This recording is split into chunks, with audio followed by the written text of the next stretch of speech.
Olá, povo de Deus!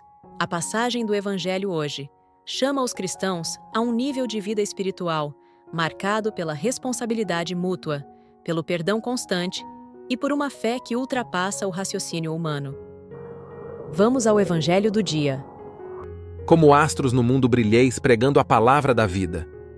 O Senhor esteja convosco. Ele está no meio de nós. Proclamação do Evangelho de Jesus Cristo, segundo Lucas. Glória a vós, Senhor. Naquele tempo, Jesus disse a seus discípulos: É inevitável que aconteçam escândalos, mas ai daquele que produz escândalos.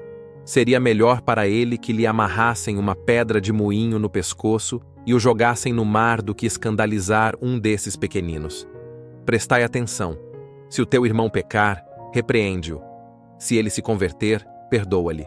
Se ele pecar contra ti 7 vezes num só dia, e 7 vezes vier a ti dizendo: Estou arrependido, tu deves perdoá-lo. Os apóstolos disseram ao Senhor: Aumenta a nossa fé. O Senhor respondeu: Se vós tivesseis fé, mesmo pequena como um grão de mostarda, poderíeis dizer a esta amoreira: Arranca-te daqui e planta-te no mar, e ela vos obedeceria. Palavra da salvação. Glória a vós, Senhor.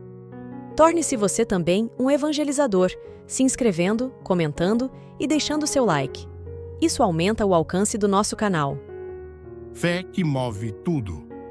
Neste Evangelho, Jesus fala com os discípulos sobre a inevitabilidade dos escândalos, alertando sobre a gravidade de se tornar causa de queda para os outros, especialmente para os mais vulneráveis. Os pequeninos, mencionados, simbolizam aqueles de fé mais frágil ou menos experientes no caminho de Deus.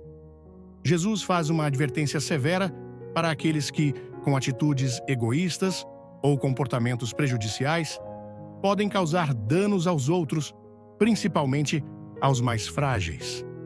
A imagem de amarrar uma pedra de moinho ao pescoço e atirar-se ao mar enfatiza a seriedade da responsabilidade para com o próximo, destacando que o bem-estar espiritual dos outros deve ser preservado e protegido. Em seguida, Jesus convida os discípulos a refletirem sobre a correção fraterna e o perdão. Quando o irmão erra, Jesus orienta que ele seja repreendido, mas sempre com a intenção de restaurá-lo, não de humilhá-lo ou condená-lo. A correção precisa vir com amor e respeito, visando a edificação e o retorno do outro ao caminho de Deus.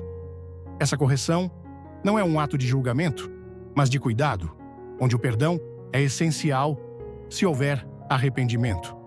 O pedido de Jesus para perdoar repetidas vezes mostra que o perdão cristão não tem limites e reflete a misericórdia infinita de Deus.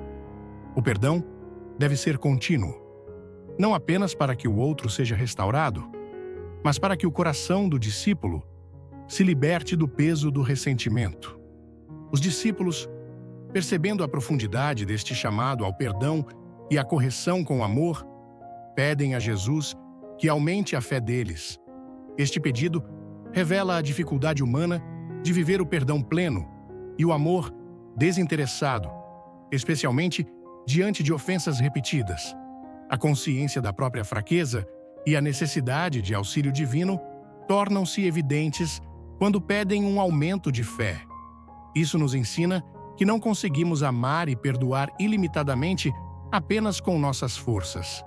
Precisamos da fé para superar as limitações do orgulho e da vingança e para ver o outro com os olhos de Cristo, que ama e perdoa infinitamente. A resposta de Jesus sobre o grão de mostarda destaca o poder transformador de uma fé, mesmo que pequena. Ele usa a imagem de uma das menores sementes, o grão de mostarda, para mostrar que a verdadeira fé, quando genuína, permite realizar o impossível aos olhos humanos. Essa fé tem o poder de mover as realidades espirituais e transformar o coração, tornando-o capaz de perdoar, de acolher e de amar profundamente. Jesus enfatiza que não se trata do tamanho da fé, mas de sua autenticidade e profundidade, capaz de nos fazer viver plenamente o Evangelho. Assim, a mensagem de Jesus é clara. Viver no amor fraterno implica evitar ser causa de tropeço para os outros, perdoar generosamente e confiar que com a fé autêntica, mesmo que pequena, somos capazes de grandes transformações espirituais. Este Evangelho nos desafia a buscar uma fé que vá além do visível e do que parece possível. Uma fé que não apenas remove obstáculos, mas que constrói pontes de perdão e misericórdia. A paz de Cristo e o amor de Maria. Tia Alessandra. E aí, povo de Deus? Gostaram do Evangelho de hoje? Não esqueçam de se inscrever, curtir e comentar. Isso ajuda muito no crescimento do nosso canal. Beijos da tia Alessandra.